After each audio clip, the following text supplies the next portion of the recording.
আমার স্নেহের প্রিয় ছাত্রছাত্রী ভাই বোনেরা, আশা করি তোমরা সবাই ভালো আছো। তোমরা যারা দশম শ্রেণীতে পড়ছো, বর্তমানে দশম শ্রেণীতে পড়ছো, 2025 সালে মাধ্যমিক পরীক্ষা দেবে, আমি আজকে তোমাদের জন্য নিয়ে এসেছি তোমাদের ইতিহাসের 1 নম্বর মানের সাজেশান তোমাদের চতুর্থ অধ্যায় আর পঞ্চম অধ্যায়। দেখো, একসঙ্গে তো সব অধ্যায় দেওয়া যায় না, ভিডিওটা অনেক বড় হয়ে যাবে, সেই জন্য তোমাদের চতুর্থ এবং পঞ্চম অধ্যায় থেকে আমি তোমাদের 1 নম্বর মানের যে সাজেশান, অর্থাৎ একটি দুটি কথায় যে উত্তর দিতে হয় সেই প্রশ্ন, কয়েকটি ইম্পর্টেন্ট প্রশ্ন তোমাদের জন্য নিয়ে এসেছি। তোমরা নিশ্চিন্তে থাকতে পারো, তোমাদের ফাইনাল পরীক্ষার এই যে সাজেশনগুলো দিচ্ছি, প্রশ্ন উত্তরগুলো দিচ্ছি, এর মধ্যে থেকেই তোমাদের ফাইনাল পরীক্ষাতে আসার সম্ভাবনা 100%। তোমরা ভালো করে এই প্রশ্নগুলি তোমরা মুখস্থ করো। তোমাদের ইতিহাস এবং ভূগোলের অন্যান্য প্রশ্ন আমি ইতিমধ্যে অনেক দিয়েছি, তোমরা সেগুলো দেখো, বাংলাতেও কিছু দিয়েছি, সেগুলো তোমরা অবশ্যই আশা করি মুখস্থ করছো, পড়ছো। আর আমার এই হাতের লেখা সাজেশনগুলি নিজের হাতে লেখা বলে তোমরা হয়তো অবজ্ঞা করছো, কিন্তু সেটি তোমরা সম্পূর্ণ ভুল ভাববে। হাতে লেখা বলে তোমরা এত মানে ছোট ভাববে না, অবশ্যই তোমরা ভাববে না। তোমরা এই প্রশ্ন উত্তরগুলো তোমাদের সবই কমন থাকবে এবং তোমাদের হাতের কাছে যে উত্তর তৈরি পাচ্ছ, এটাই হলো সবথেকে বড় কথা।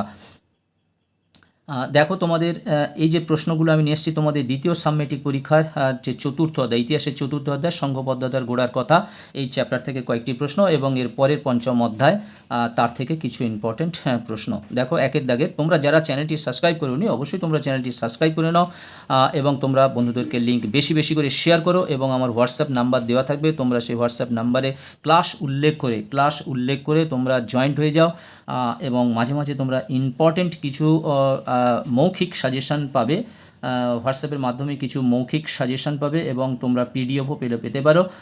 এবং কোন দিন কি ভিডিও যাবে সেটাও যদি কমেন্টের মাধ্যমে জানাও তাহলে আমি তোমাদের জানিয়ে দিতে পারবো। একের দাগের দেখো, আনন্দমঠের রচয়িতাকে। আনন্দমঠ গ্রন্থের রচয়িতা হলেন বঙ্কিমচন্দ্র চট্টোপাধ্যায়। 1857 খ্রিস্টাব্দে মহাবিদ্রোহের সময় বিদ্রোহীরা দিল্লিতে কাকে ভারত সম্রাট রূপে ঘোষণা করেছিল? সম্রাট দ্বিতীয় বাহাদুর শাহকে দিল্লিতে ভারত সম্রাট রূপে ঘোষণা করেছিলেন। কোন ভাইসরয়ের সময় ইলবার্ট বিল আন্দোলন সংগঠিত হয়েছিল? লর্ড রিপনের সময় ইলবার্ট বিল আন্দোলন সংগঠিত হয়েছিল। হিন্দু মেলার প্রতিষ্ঠাতা কে ছিলেন? 1867 খ্রিস্টাব্দে নবগোপাল মিত্র, রাজনারায়ণ বসু ও গণেন্দ্রনাথ ঠাকুর হিন্দু মেলার প্রতিষ্ঠা করেন। মূলত 1867 খ্রিস্টাব্দে নবগোপাল মিত্রের হিন্দু মেলা প্রতিষ্ঠা করেন। দেশীয় ভাষার সংবাদপত্র আইন কে কবে প্রণয়ন করেন?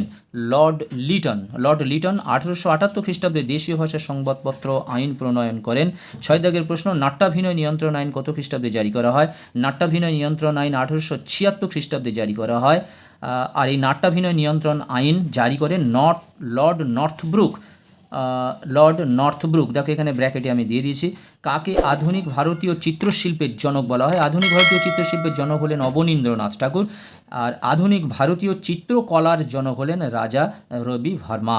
দেখো, এখানে দুটি প্রশ্ন আছে, একটা চিত্রশিল্পের জনক, চিত্রশিল্প কথাটা থাকলে অবনীন্দ্রনাথ ঠাকুর, এবং চিত্রকলা যখন বলবে তখন রাজা রবি ভার্মা।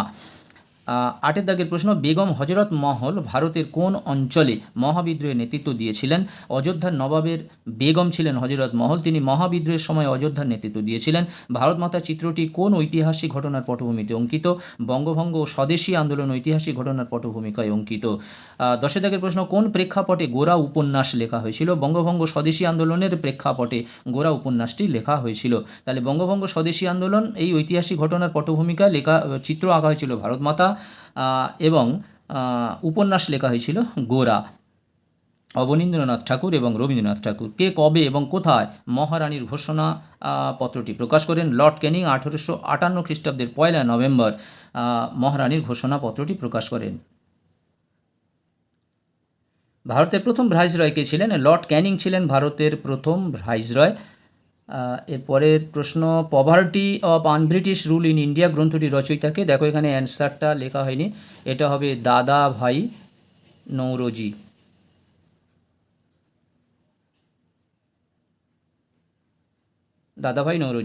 মহাবিদ্রোহের সময় ভারতের গভর্নর জেনারেল কে ছিলেন? মহাবিদ্রোহের সময় ভারতের গভর্নর জেনারেল ছিলেন লর্ড ক্যানিং।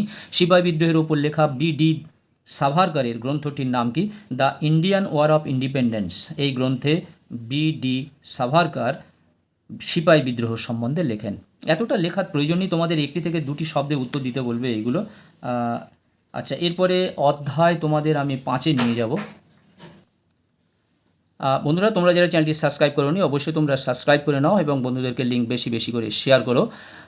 জাতীয় শিক্ষা পরিষদ কবে স্থাপিত হয়? 1906 খ্রিস্টাব্দে 11ই মার্চ স্থাপিত হয় জাতীয় শিক্ষা পরিষদ। তারকনাথ পালিত কারিগরি বিদ্যা চর্চার উদ্দেশ্যে কোন সংস্থা গঠন করেন? Bengal technical institute.